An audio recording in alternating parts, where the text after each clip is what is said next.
it opened up the world, Yeah. my students' mathematical world, and it gave me a chance to just listen.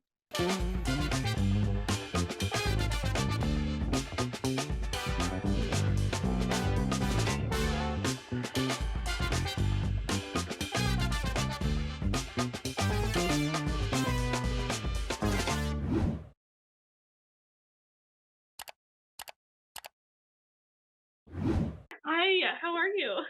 I'm good. How are you? Good. My name is Erin Keeney. I'm the course coordinator for Math Perspectives, and I am joined today with Dr. Kay Middleton, who is one of our instructors and has been an instructor for a very long time. Hello, welcome.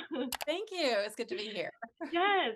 So let's start off and tell us a little bit about yourself and the background of what you're doing right now. So, I am an assistant professor of early childhood education. It's at Coastal Carolina University, which is in Conway, South Carolina. So I work with pre-service teachers, and I do work both at the undergraduate and the graduate level. But my primary work is in methods courses with undergraduate students who are seeking their initial licensure. I started out my career actually as a teaching assistant. Mhm. And so for 4 years while I was completing my undergraduate degree, I was working in kindergarten and first grade classrooms. Got that very rich background of where our students beginning their work in mathematics. I did a lot of volunteer work in the pre-K level as well. The vast majority of my teaching career, I was in second grade. Mhm. Once you started implementing the developing number concepts and assessing math concepts, what did your math time look like? What did your classroom look like in that era? I first started doing the developing number concepts books. My students started having fun. And Yeah. that was the first time that we didn't get to math and they went, oh.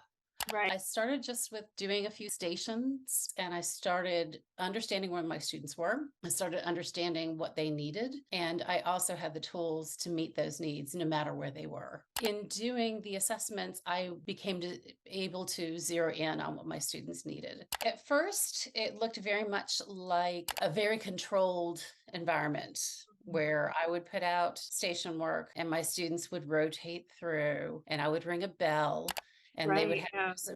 and it was horrible. It Yeah. was really, really bad. I knew that there was power in these tasks, but what I realized was I was controlling it too much. Right. And if I really trusted my students and really gave them what they needed, that included the time to dig in. Once you made those discoveries on what the students needed and how to alter your classroom, how do you think that affected your teaching as a whole picture? How do you think it changed? I knew my kids. If you walked Yeah. into my classroom and said, "Where is, Louise?" and I could tell you what number range she was working on. I could tell you specifics about how she was able to work with those numbers, whether or not she needed models, what kind of models she needed, whether she was able to then apply that to situations like word problems or our required curriculum time. Were those things informing each other? It opened up the world, Yeah. my students' mathematical world,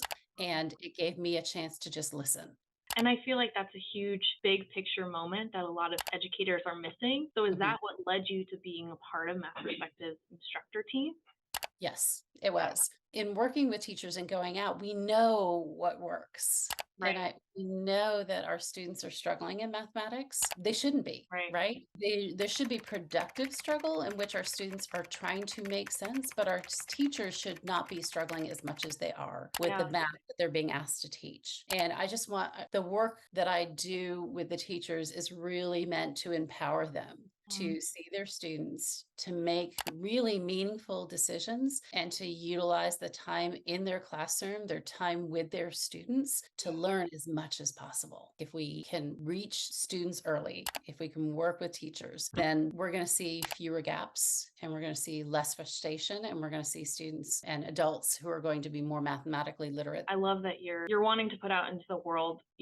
Educators should be able to trust their students. Uncovering all that knowledge for these educators in these courses are super important. So I Mhm. want to talk a little bit about like what does a course look like? You get a mix of theory and practice. I like to have what I call sandbox time where we're actually digging into what I'm asking you to do so you Yeah. can make some of those realizations, get those aha moments, if you will, with the group. Now, it's not going to be the same as with children children, but we're going to do that in a way where you get your hands on the materials. If it's an assessing math concepts course, what's the first assessment and why is it built this way? What are we looking for? What do we know about students? Now let's look at the assessment. Now let's step back and see how what we talked about earlier, this theory, fits with what we're seeing in the assessment. Let's now test this out. Either we do videos and look at students, or we assess each other, and then we step back again and go, all right, so what are our questions? And also to have access to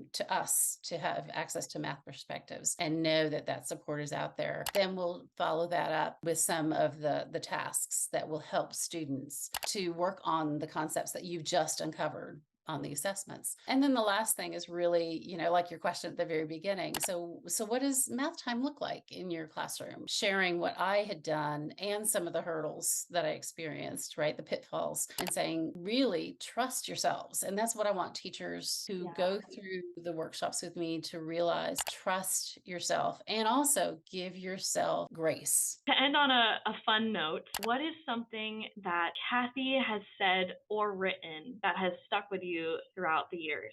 I love her definition of mathematical competence. So a mathematically competent child is one who first trusts in their own ability to make sense of mathematics and trusts that math should make sense. Yeah. That, I think, for me, is in a nutshell what it is that we're trying to do, helping students to realize math should make sense. It's not just a bunch of steps, but also that they have everything they need to make sense of it. And what they don't have right now or don't realize they have, that's what I, as the teacher, am going to help you to do. I think that's my favorite. There are many, many. That's really the one that comes out all the time. Yeah, absolutely. Well, thank you so much for joining me today. I can't wait to get into one of your courses again. It won't be long. Yes. Thanks, Erin. Math Perspectives provides professional development for educators of grades pre-K through 5 mathematics. Our instructor team is made up of highly qualified classroom teachers who have used our materials and practices with students in their own classrooms. A link is provided below for our professional development offerings. Booking a course is as easy as calling us at 360-715-2782 or emailing info@mathperspectives.com. Kathy Richardson, one of the nation's leading educators of elementary mathematics, is the primary author of the books used in our courses. These books provide teachers with the information they need to understand how children learn mathematics. Kathy has developed assessments that help uncover what students truly know so that teachers can provide them with meaningful experiences in a safe learning environment that helps ensure the success of all students. Please click below to register today and check back often, as more courses, both online and in person, will be added regularly.